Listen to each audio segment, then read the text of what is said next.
the eyes of that species of extinct giants whose bones fill the mounds of America have gazed on Niagara as ours do now.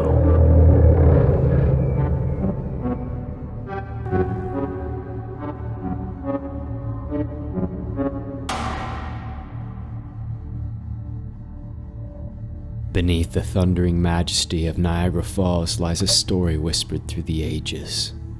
One that's so eternal that it seems to drown out the very noise of the world.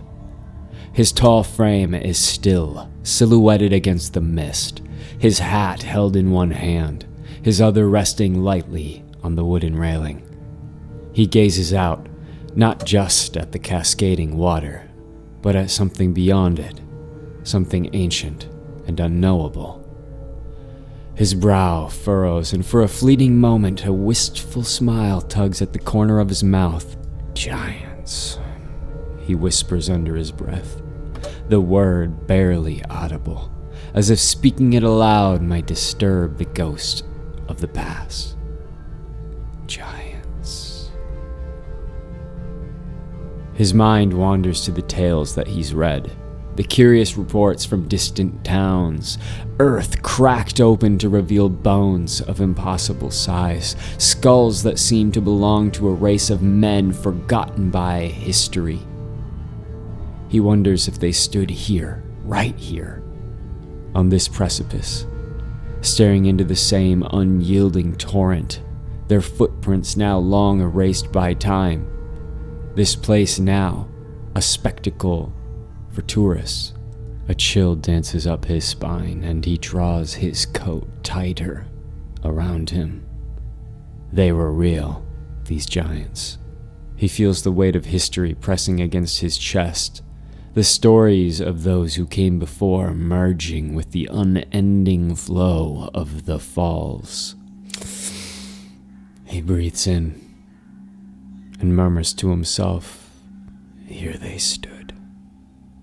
The words were carried by the wind. His thoughts are not just of bones and mounds, but of the vastness of time itself, of how small and fleeting a man's life is against the backdrop of eternity.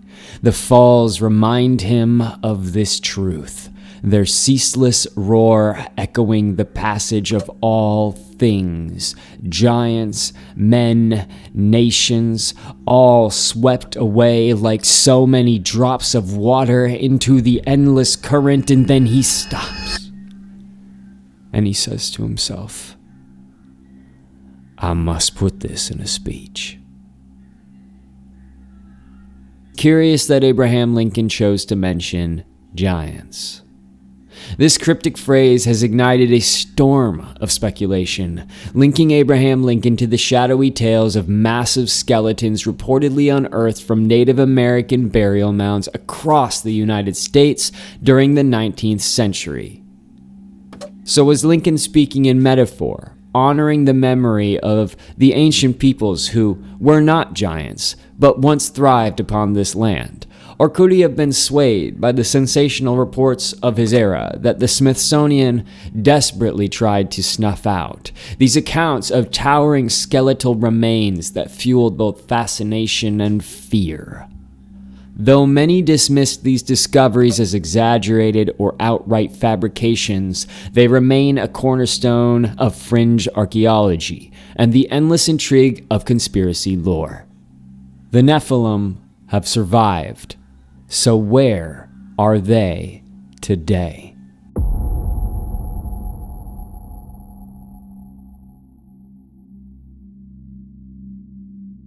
One of the big questions I get, and indeed many of us ask, is where are the Nephilim today? If they are returning, from where and when? And if they survived the flood, which was supposed to kill everything except two of every animal in Noah's family, right? How are they going to pose a threat to us in the near future? Are there still giants alive today? It's the most accepted idea that these Nephilim are simply giant humans, right? That's what a lot of people believe. They're just giants, but there's more to them. They are partially spiritual entities. So when you ask the question, where are they? Why don't we ever see them? Also ask yourself why people have been recording giants in myths, fables, legends, oral histories, written histories, stories of all types for basically the entire existence of mankind. So we do see them. They're just not where we expect to see them. And you say things like, we would have found them by now if they were out in the woods, or if they were hiding among us or in the caves, somebody would have happened upon one. Also, there's cameras everywhere. Ladies and gentlemen, I direct you to the invasion of Miami by the 7 to 10 foot tall alien creatures. Kind of wild, but there's a running theory that these types of things may be the disembodied spirits of Nephilim, also sometimes called demons. We all remember that in this particular situation, we were provided with almost zero footage whatsoever in Miami, at a mall, a place you would expect to be littered with cameras. But this took place around hundreds of thousands of people at a mall in a very populated city where surveillance, especially commercial security surveillance, would have been widespread. Cell phones everywhere, and yet no footage, except this one accidental shot of something we are told is a light infraction or a mispresentation of the size of a normal man due to technical limitations of the camera, because it was on a helicopter, so they say, yeah, sometimes that happens. It's a play of the light. Okay. So, even in an area where there are cameras, for some reason, we can't really seem to capture them. That's kind of weird, right? Combine that with the fact that we don't have any really good, not really good, let's be honest, like not as good as like Thanksgiving photos with the fam bam, like good photos of pretty much any cryptid, to be honest. Which makes you really wonder, do they have an aversion to being photographed? Is it very, very hard to get pictures of them because there's something about them that can't have a picture taken of it? It would later be declared that the whole thing was just a few teens who got in a fight with sticks. I remember being absolutely blown away because there were like hundreds of cops on the scene. The whole thing was shut down. It was making national news and then global news. And then they basically just come out and say, hey, everybody, don't worry. It's just some teenagers with sticks and one of them beat another one of them up, but we're all good. No giants here. And then the police released like a special police statement mocking us. Right? So when you say, where are they? Why haven't we found them? Bro, we've been finding them for thousands of years. You gotta let yourself believe it, though. Finding it is half the battle. Believing what you found is totally different. And as somebody who has seen some things I can't explain with my own eyes, I must tell you that seeing and believing are far different things. So you have to allow yourself to believe that what you're seeing is a Nephilim, because it might be. And within the last 150 years, they mysteriously decided that the giants were not going to matter. The mysterious them, the mysterious they who do the things that they do and subject us to the things that they choose, the all-powerful they, decided that giants weren't going to be part of this narrative. This is a recurring theme that we've been discussing on this podcast, and that obviously, as you can tell, this is a part one. We're going to be going into much deeper. Where are the Nephilim? From whence do they come when they do? And where have they been? And why? We're going to hunt these suckers down. And this is just an introductory episode to that. This is going to get crazy, guys. We're going to give this a proper look. So I pulled some incredible research from online, from an account where it was kind of a bizarre situation. An individual appeared to go completely insane after writing this document because they wrote it, and then I go and examine their profile, and it's just like, if you think talking about giants and Nephilim is crazy nonsense, then the other stuff this guy was talking about was even crazier nonsense. So, you know, I don't know what happened after writing this document. I don't know what drove him to write this document, but he did an incredible write-up on the Nephilim. And then he just vanished completely about 5 years ago. So, why is the Nephilim hidden from modern day archaeology and history? This was his question. This is what he made one of his final statements about. The Nephilim, for those who don't know, were the offspring of the sons of God and the daughters of men before the flood, according to Genesis 6:1-4. And when people began to multiply on the face of the earth, and daughters were born to them, the sons of God, the fallen angels, as they will become after this, saw that these women were absolutely beautiful, and they took wives for themselves, and they chose them. They had their way. They had their pick. And then the Lord said, "My spirit shall not abide in mortals forever, for they are flesh. Their days shall be 120 years." Pretty crazy. The Nephilim were on the earth in those days, and also afterwards, when the sons of God went into the daughters of humans who bore children to them. These were the heroes that were of old, warriors of renown. They were the mighty men. The story of the Nephilim is further elaborated in the book of Enoch. The Greek, Aramaic, and main Ge'ez manuscripts of First Enoch and Jubilees obtained in the 19th century and held in the British Museum and Vatican Library connect the origin of the Nephilim with the fallen angels, and in particular with the Watchers. Samyaza, an angel of high rank, is described as leading a rebel sect of angels in a descent to Earth to have sex with the human females. Samyaza, horny as ever, said, "Let's get the gang together. There's some hotties on the block that God just put together.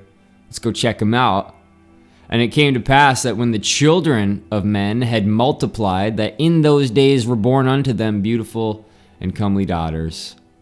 Enoch talks a little about it and says, "And it came to pass that when the children of men had multiplied, that in those days were born unto them beautiful and comely daughters. And the angels, the children of the heavens, saw and lusted after them, and said to one another, Come, let us choose us wives from among the children of men, and beget us children. And horny Samyaza, who was their leader, said unto them, I fear ye will not indeed agree to this deed, and I alone shall have to pay the penalty of a great sin." Because this type of horniness was forbidden. These angels were not supposed to be touching on these human women. So they all swore together, and they bound themselves by mutual imprecations upon it, and they were in all 200, who descended in the days of Jared on the summit of Mount Hermon, and they called it Mount Hermon in those days, because they had sworn and bound themselves upon it. The Book of Giants is an antediluvian or pre-flood narrative. The earliest known traditions of the book originate in Aramaic copies of a Book of Giants in the Dead Sea Scrolls. Furthermore, references are found in Genesis 6:1-4, 1 Enoch, and visions in Daniel 7:9-14. This book tells of the background and fate of these Nephilim in the flood. The Book of Giants consists of a group of Aramaic fragments. Because of the fragmentation of the Book of Giants, it is difficult to know the order of the content. But the work is related to the first Enoch analog, which tells a story of the giants that is far more elaborate. Further, the Qumran Book of Giants bore resemblance to another Book of Giants, a different version that followed after it. So, because this stuff evolves, right?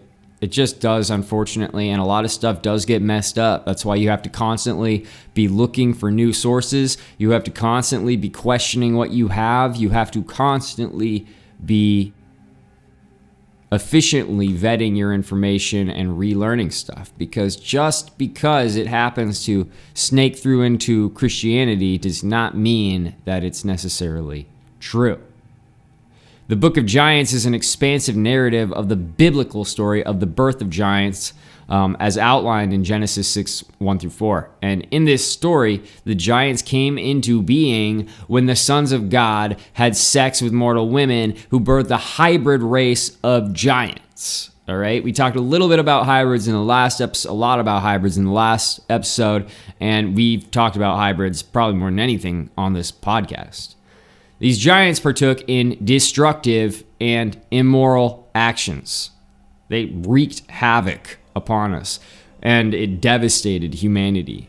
So when Enoch heard of this, he was distressed, and he asked God to bring judgment to the giants. And in his mercy, God chose to give the giants a chance to repent by transmitting dreams to two giants named Oya and Haya, who relayed the dreams to an assembly of giants. And the giants were perplexed with the dreams, so they sent another giant named Mahoe to Enoch's house. And Enoch interceded on their behalf and gave tablets to the giants with the meaning of the dreams and God's future judgment. So when the giants heard this, many chose to act in defiance to God. While the Qumran fragments were incomplete at this point, other fragments from parts that came later tell of the host of God subduing the race of giants at this time through battle. And, whether that is true or not, because again, some people do not subscribe to Enoch, and I'm not here to convince you to do one thing or the other, because I don't know myself. There's just no way to really know what's true and what's not a lot of the time. That's why so much of this is faith-based. But I firmly believe that there have been many, many battles and wars fought by heavenly beings and Nephilim and fallen angels and good angels and Nephilim and other things, whatever those other things may be, sometimes man. And we're not always privy to the fact that this is happening, but there is a war raging at any given time, and it probably often results in the physical deaths of these Nephilim. But the giants began to devour the works of men and went on to kill and consume them. They became cannibalistic. And this might remind you of tales like the giants of Lovelock Cave, the red-haired ones who were eating everybody around them. And, these types of beings also sinned against the birds and the beasts of the sky and the creeping things and the fish of the sea. It also mentions that giants devoured the flesh of one another and drank each other's own blood. Like, these beings were not good beings. And so that's why we always have to be really careful and ask ourselves, is this something that would be redeemed, or is this an abomination? This act of drinking blood would have horrified the people, and we know God hates the drinking of blood. And there is further evidence of this in Leviticus 17:10-16. And in this passage, there are strict rules regarding the blood of the animal. It says, "I will set my face against any Israelite or any foreigner residing among them who eats blood, and I will cut him off from the people, for the life of the creature is in the blood." Boom.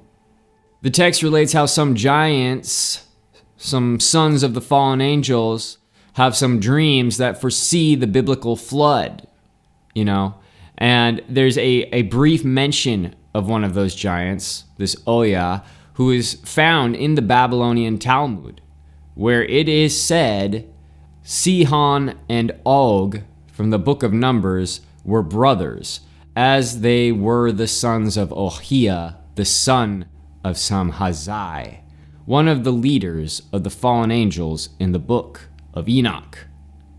So we see an alleged sort of correlation there. And the version found at Qumran also describes the Sumerian hero Gilgamesh and the monster Humbaba. So there's a lot of stuff that sort of ties it together that really makes our ancient world look and sound like Lord of the Rings. But I mean, this is ancient text, right? Like, so when the Greeks talk about it, I automatically think, what did the Greeks see? When the Romans and the Greeks and the Sumerians and the Egyptians and the Native Americans, the Aztecs, when all of these people all over the world talk about their giants in these ancient texts, we've got to pay attention to that, because even though it sounds like Lord of the Rings, there's something going on. Like this, I'm not sitting here trying to, make this up. This has been being made up for thousands of years, and I think we've got to ask ourselves why. There's also this huge push right now to believe in nothing, to force ourselves to say that everything that we're seeing in the sky is nothing, or nothing to be worried about, when in actuality it might be pretty much something to be worried about. Whatever's going on out here, this might be Nephilim activity. Let's talk about the Anunnaki a little bit. In his 1976 book, The 12th Planet, Russian-American author Zecharia Sitchin claimed that the Anunnaki were actually a race of extraterrestrial beings from the undiscovered planet Nibiru, who came to Earth around 500,000 years ago in order to mine gold. According to Sitchin, the Anunnaki genetically engineered Homo erectus to create modern humans and to work as their slaves. Sitchin claimed that the Anunnaki were forced to leave Earth when Antarctic glaciers melted, which caused the flood of Noah, which also destroyed the Anunnaki's bases on Earth. And these had to be rebuilt, and the Nephilim, needing more humans to help in this massive effort, then in exchange taught them agriculture. So, for their survival, I guess. And they would also then feed the Nephilim and do all that kind of stuff.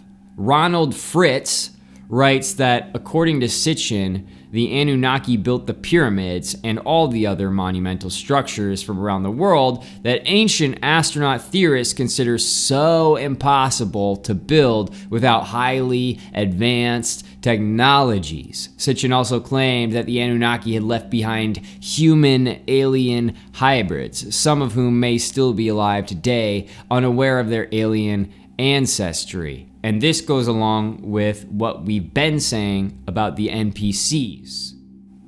Sitchin is a little bit more fantasy than truth, in my opinion. He's a little bit delulu. There's a lot going on in this book. I don't know if you guys have read it, but it's pretty crazy, The 12th Planet.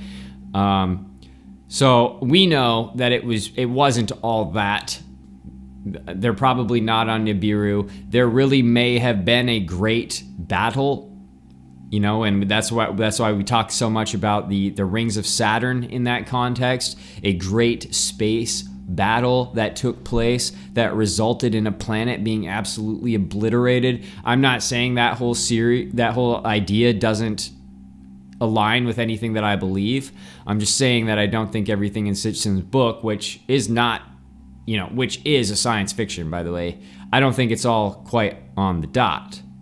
I think that these things are genetically modified human angel hybrids, not aliens. Let's gloss over some modern day Nephilim conspiracy theories and some of these things that kind of point to them still being around, or being around in recent history, or just having existed at all. All of these things are mind-blowing realizations if you allow yourself to accept them.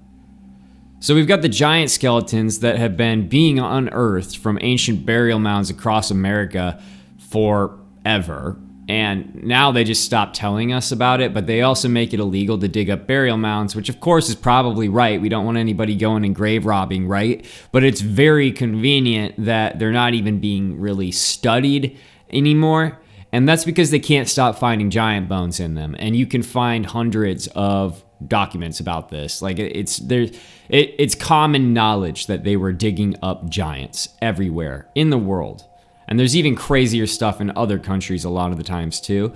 But there have been, and I think that's mainly because they're not as quickly to dismiss it. But for some reason in America, in the United States, giants aren't allowed to exist. We don't believe in those here. Even though our grounds are filled with the corpses of giants.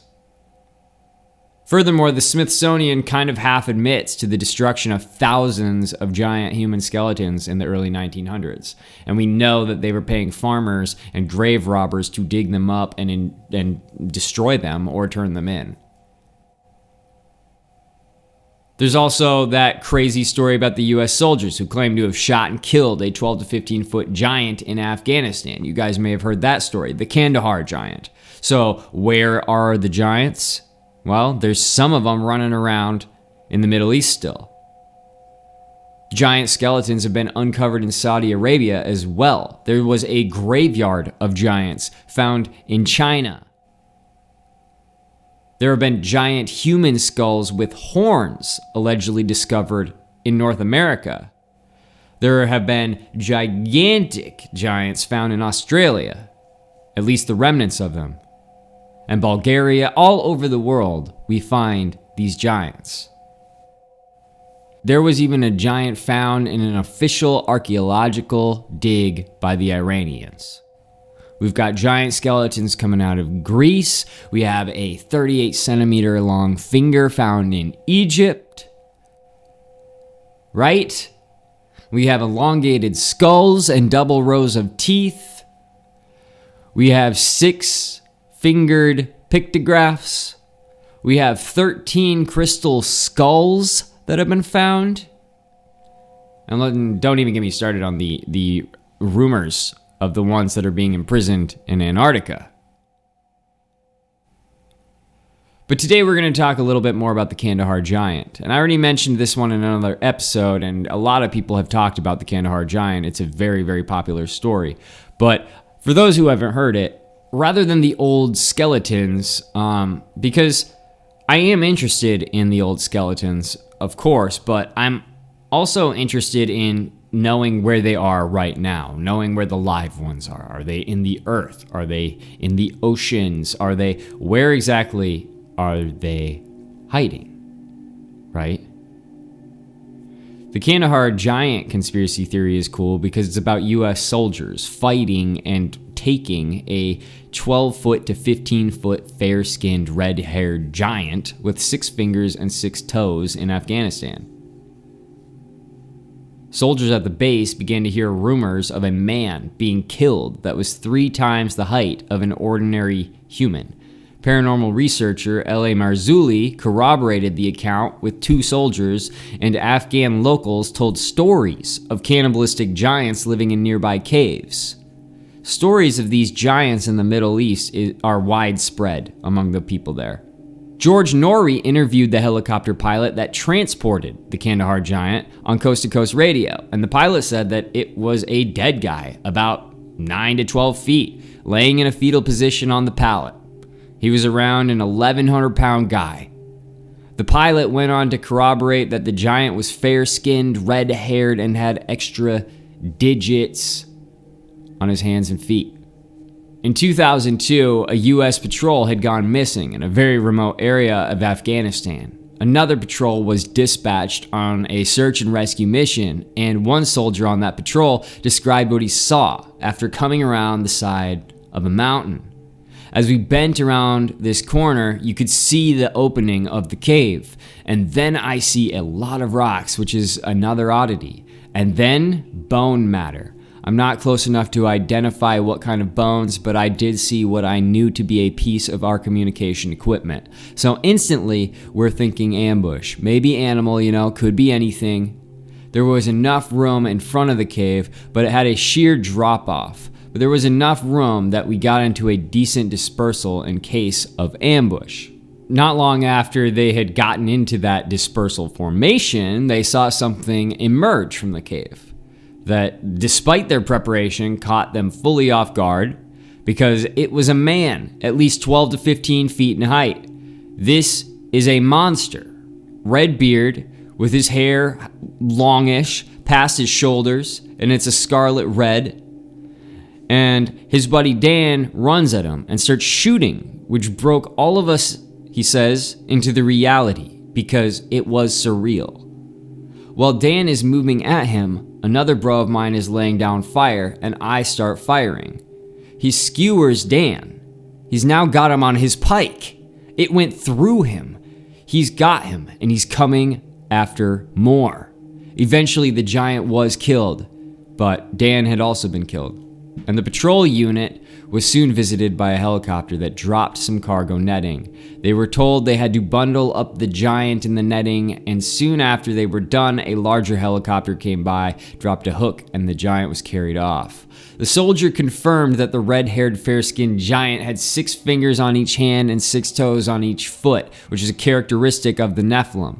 After they had submitted their after-action report, the soldier recounts that they were told by their top brass to rewrite it in a particular fashion, presumably to remove any mention of a giant being. Although not an eyewitness, another special ops soldier in Afghanistan provides the following corroborating testimony. However, we would come back to the base and started hearing this rumor about a unit that killed this, what they started calling this really tall person. At first, I didn't think anything of it. Then come to find out that the person they killed was actually 3 times the size of a man, had extra digits on their hands and extra digits on their feet, and had red hair, and a special unit had come in and wanted this target. Well, we'd heard that they killed this thing inside a cave, or the mouth of a cave, and there was common knowledge among the military to hear this. When you first hear, you're thinking like, this has got to be a joke. This has got to be a hoax. Then, after things go down a certain way and you keep hearing it, you start to realize it's not a joke. They kept telling us to keep our weapons high, which normally means it's 2 to the chest, 1 to the head. But they kept telling us to point it towards a man's head and then put it higher. So we would question, why would they want us to shoot higher than a man's head? And this story has been told many, many times. And like some of these ancient texts, it has also changed over time. There's parts of it that have been added, parts of it that have been omitted, but it is one of those stories that I generally accept the majority of what's being told to me as possible truth. In the Catholic Church, the worship of the sun seems to hide in plain sight, right? The roots of this deception stretch back to the Roman Empire, where tricking the masses into sun worship really began. If you look closely, you'll notice the sun symbols in Catholic imagery bear striking resemblances to ancient Egyptian drawings. Take a closer look at those depictions of ancient gods sitting on thrones, towering over the smaller figures at their feet. Are those figures merely peasants, or is this a nod to giants of old? And the bigger question, do fallen angels worship the sun? The sun is often associated with the morning star, a term that the Bible uses for both Jesus and Lucifer. So when the imagery points to the morning star, it makes you wonder who or what is being referred to. Speaking of ancient Egypt, did you know that the name Satan has Egyptian origins? And wouldn't you know it, the Library of Alexandria, which held countless Egyptian artifacts and texts, was burned to the ground. So, do you think this was an accident? Or was something, perhaps the history of Satan himself, being deliberately erased? And I know there's the Library of Alexandria itself is a great conspiracy theory, so who really knows what happened to that? But the Vatican was founded in 400 AD, and it holds its own secrets. Reports suggest that giant bones were found in its basement.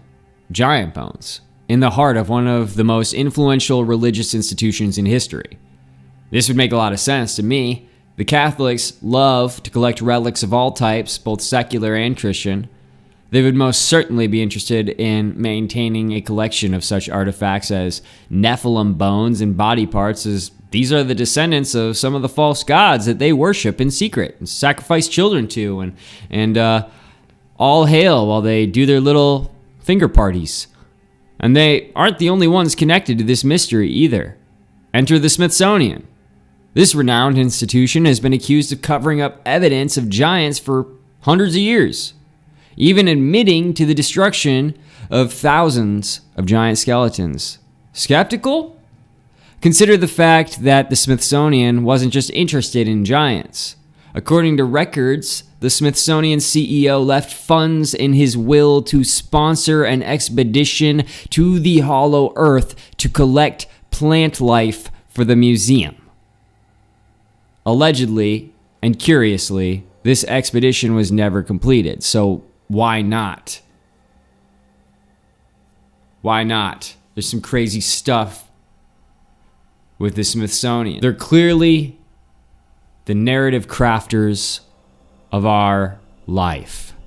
They decide our history. They decide our history books. They make sure it gets done. They are one of the most powerful institutions in America, even if they don't appear to be, simply because they are part of this propaganda machine that is meant to purposely sway you away from knowing the truth.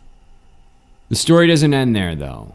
Could world governments be hiding evidence of a hollow earth to conceal the existence of giants and hybrids? If the giants were the offspring of women and fallen angels, could they still exist beneath our very feet? What about the strange account of Admiral Byrd's Antarctic expedition, which allegedly encountered advanced beings?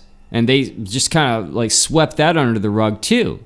Are they descendants of these hybrids? An army of the Antichrist waiting to rise during the battle of Armageddon? Are they the reason that men will scream for death but not find that sweet relief? And what of Antarctica? Could the frozen continent conceal entrances to the underworld? Probably, most likely.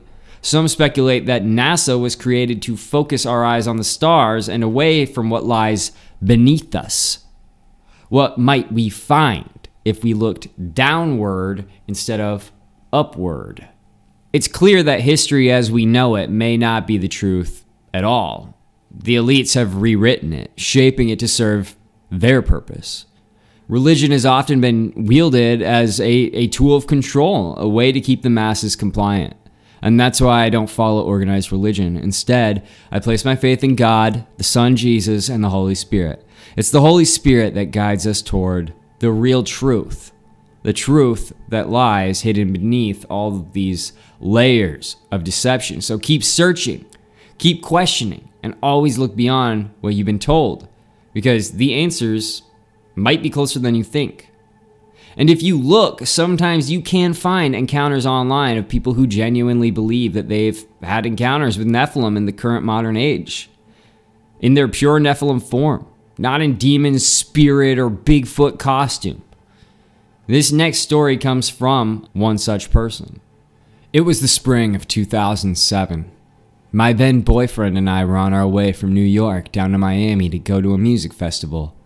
We were driving south on the highway along the east coast of Central Florida when we pulled into a rest area so that he could catch a nap. He had been driving all day when he decided that he desperately needed a short rest before getting back behind the wheel. We had very recently bought the van, and he did not think that I could handle maneuvering it, so he was doing all of the driving. But I later proved him wrong. He parked and jumped in the back of the van and laid down on the futon mattress that we had laid there.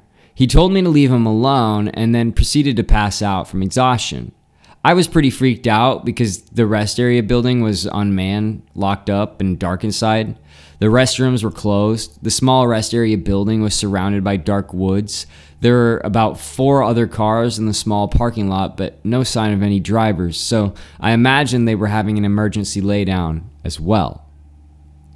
Normally, I would never have set foot outside of the van alone in such a scenario.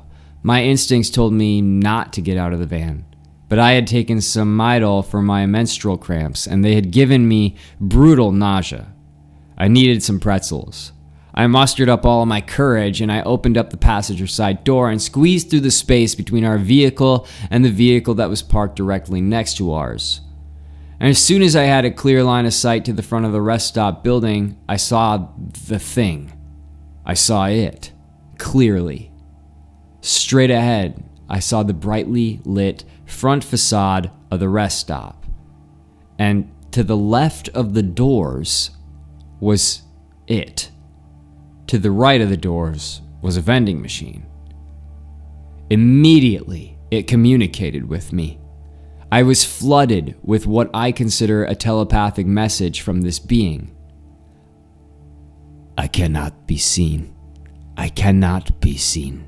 I must travel by night and exist in darkness. I cannot be seen. I cannot be seen. I cannot be seen. And I felt an enormous wave of compassion for the being rather than fear, which may seem a more logical reaction to someone hearing this story. For some reason, my brain only categorized it as one thing initially, an outsider worthy of compassion and tolerance. Its skin was pure chalk white, not the skin tone white like Caucasians, but the color white. Its eyes were several times larger than ours. It had 2 little air holes for a nose and very thin mouth.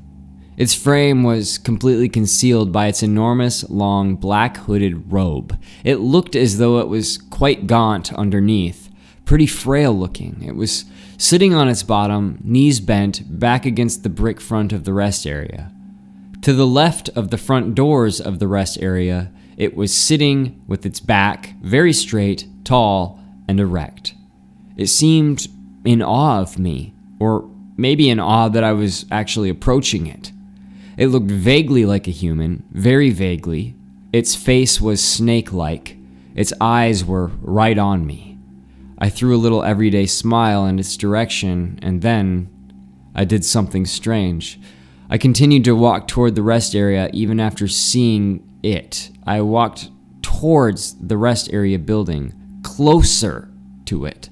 I walked forward about 20 feet from the rear of the van to the rest area's steps, up the 20 or so steps and to the right where the vending machine was located. My thoughts at this point were very bizarre in retrospect. I felt bad for the thing. I didn't want it to feel different. I know that sounds hilariously quaint if we are indeed talking about an interdimensional being, but I didn't want to run back into the van because I didn't want to hurt its feelings. I didn't want to make it feel like a freak. It had already told me that it could not be seen due to the way that people would react, so I wanted to know that I didn't judge it for the way it looked, and that I was willing to come to terms with its horrific appearance in order to extend some humanity to it. I did not know about fallen angels and such at the time. So, it was with that very bizarrely strong conviction to be righteous and humane to it that I walked toward the vending machine. I actually got pretzels. I'm telling you, my stomach was churning. I used the vending machine with my back to it. Snyder's pretzels in hands, I swiveled around to look at it again before descending back down the steps. It was at that moment that pure terror rippled through me. I was closer to it now, approximately 15 feet away, and I could see now that there was definitely no way that it was human. It was staring right at me like a wide-eyed insect. It was still in exactly the same position, except for that it had turned its head to look at me better as my position changed. It looked like an alien. It looked like a demon. It was not human. Its huge, one-dimensional eyes, were they totally black? I'm not sure, but I know that it did not have white in its eyes. They were almond-shaped, like the classic alien eye that we all know. It was then that I realized that it was extremely freaking tall. Unthinkably tall. Although I was standing and it was sitting, its head still stood taller than mine. Its huge eyes were fixed on me totally, with fascination, alarm, and with the most intense focus. Just like the way my cat looks at something right before she pounces on it. When I had made the decision to climb the stairs toward it and not to retreat to the van, I thought that it was sitting on top of something, and that was why its head was raised up so high. Now, from this closer perspective, I could see that it was not sitting on anything but its own butt. And if I had realized that it was this freaking tall at the start, I very well may not have gone up the stairs. So, after the ripple of terror went through me, I responded by smiling the way you smile at a stranger when your eyes catch on the bus. I shot at a casual, thin, innocuous little "hey, how you doing" smile. Why and how I acted as if things were totally freaking normal, I cannot explain. I have never acted so cool in my life.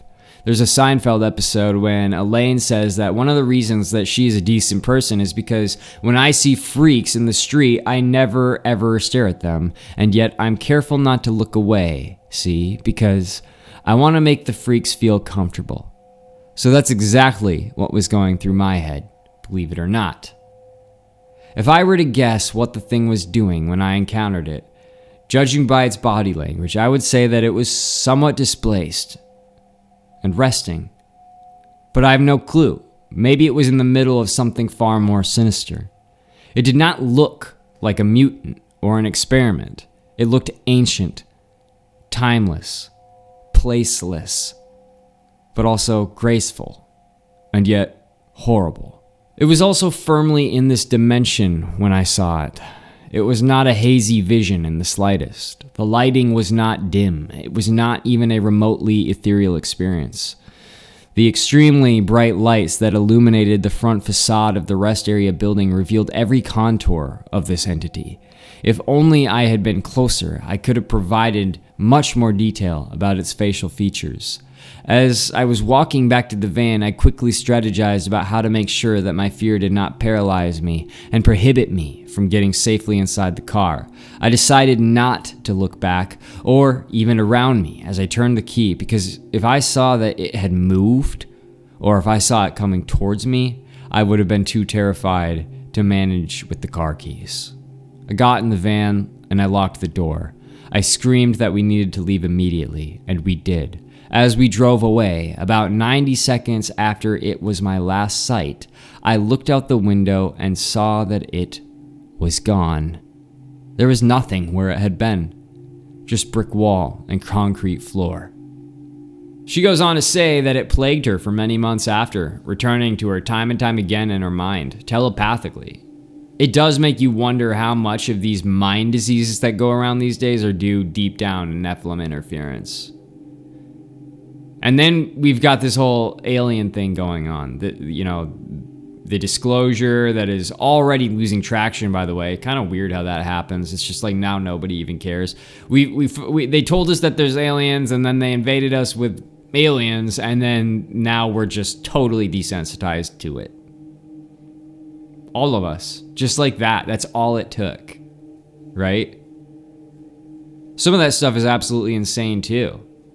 You know, when you think about the New Jersey drones and the weird orbs, especially the ones that appear to be destroying other orbs, and the ones that come out of the ocean, those are pretty creepy. I don't believe these beings are extraterrestrial. Instead, I think they are part of something far more sinister, something rooted in humanity's oldest struggles.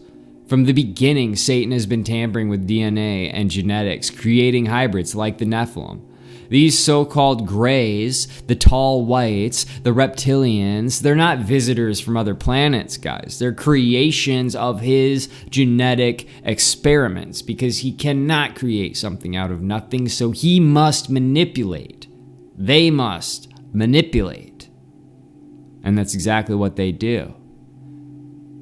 And they create these Nephilim and other hybrids that are similar. Bigfoot, Dogman, the reptilians, the grays, whatever this lady saw, like wraiths. That sounds like a wraith to me, but I've never heard of wraith communicating with humans. So my point is, these monsters that we never see, they're not on our team. Like, it doesn't appear to me that God needs monsters on his team. Things that horrify us, things that scare us in not a good way, right? They're all genetic hybrids. They're crafted for a purpose that is far beyond mere curiosity. There's something else going on here. Satan's ultimate goal is to unite humanity under a single banner to wage war against Yeshua when he returns. How would he accomplish such a monumental task? The answer is deceptively brilliant. First, his aliens would arrive. Aliens claiming to be humanity's true creators, and they would position themselves as our saviors, warning us that an enemy, Yeshua, will soon come to destroy us. The aliens are coming, the bad ones, right? In this narrative, we are not the redeemed, but the oppressed, needing to stand and fight. This is the great deception foretold in Scripture. In Matthew 24, 4-5, Yeshua warned us clearly, don't let anyone mislead you. You will come into contact with many who will claim to come in my name, and they will say, I am the Messiah, and they will deceive many. Luke 21:11 adds even more chilling detail. There will be great earthquakes, and there will be famines and plagues in many lands, and there will be fearful things and great miraculous signs from heaven. But when I studied the Greek, something fascinating emerged. The phrase great miraculous signs from heaven can also be interpreted as from the sky, obviously. Could this be a reference to UFOs? And the term fearful things, translated from the Greek phobotron, is even more revealing. Phobotron is derived from phobos, meaning fear, but it is used uniquely in this context. It doesn't appear anywhere else in the New Testament. In ancient Greek mythology, phobotron was a term used to describe monsters. When Yeshua spoke of these fearful things, was he referring to monsters? As I've been saying since I started this podcast, we are approaching a time where each and every single one of us are going to be experiencing cryptids in ways that we never thought was possible, because we never thought these things were real the way that we're about to know that they're real. Right? And if so, could these monsters align with what we think of today as aliens? Or gods, or demigods? The connections are undeniable, especially as UFO and alien sightings continue to escalate. Could this be preparation for what is to come? Then consider this. The final 7-year cycle begins, hopefully, on October 2nd of this year. If they don't make their grand entrance then, it may happen at the midpoint of the cycle, in the spring of 2028. Either way, the timeline feels disturbingly close. The timeline for that eventually ends in our redemption, but first we must go through some great tribulations. First, we're going to get real messed up. There's going to be horrors to behold. We are going to be subject to nightmares beyond our imagination. And it'll end with us being redeemed, but don't think that you don't have to go through it too.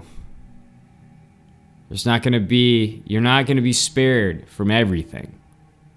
Remember that your faith is only faith if it's challenged. Anybody can believe in something that they know is never going to happen, or that they're not willing to die for, that isn't tested. You will be tested.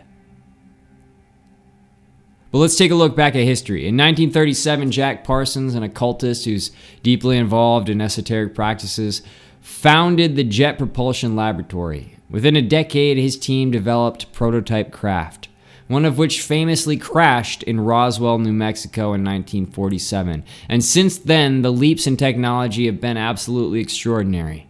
How much of this progress is natural? And how much is influenced by something darker? Combine this with the shadowy whispers of Project Bluebeam. If true, this would stage a global-scale alien invasion, using advanced tech and psychological manipulation to unite humanity under a single false narrative that aliens are real, and we either must stand against them together or stand with them together. What better way to control billions of people than by presenting a common enemy from the stars, or a master god race ally, as they will appear? The stage is being set, people. The signs are all around us. They're not hard to see. The pieces of the puzzle are coming together, and they point to a great impending deception.